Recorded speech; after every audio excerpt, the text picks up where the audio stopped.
It doesn't bother me that Kevin Durant says he's the best player in the world. Does it bother you? No, it doesn't bother me because you got to always have that type of confidence to be great.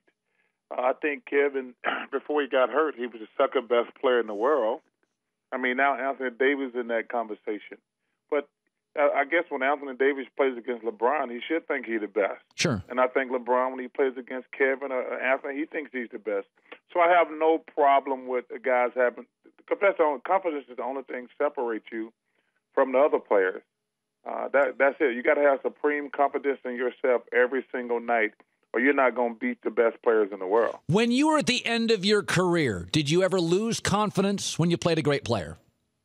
Well, no, because I was at that point, you're not a great player anymore. But it sucked at the end of I probably played 1 year, maybe 2 years too long. And it really sucked as a player because guys who can't play, because when you're in your prime, there's nothing they can do. I mean, unless I'm playing against Carl, Patrick, Gary Payton, Magic, Bird, Michael, like I'm always better than everybody else out there. And I can play against those guys most nights. I mean, because at that point it becomes who has the best team.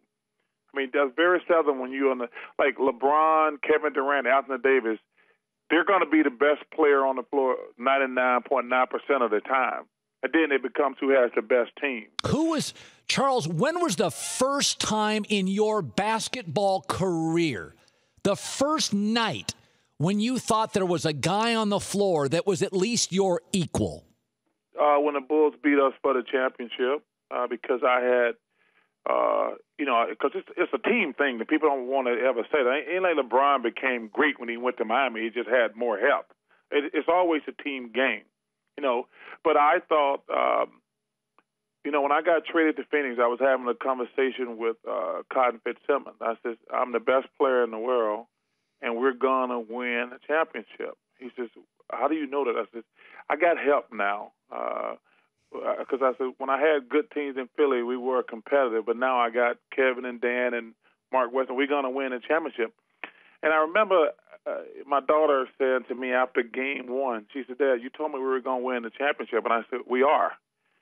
Because we had lost game one at home. And I remember going into game two, I said, because as a great player, you said to yourself, go back to your point earlier about ways to dominate the game. I said, I'm going to get 30-ish.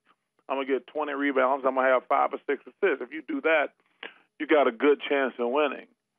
And I remember after game two, I think I scored like 40, had like 17 rebounds and X amount of assists. And when I got home, my daughter was crying.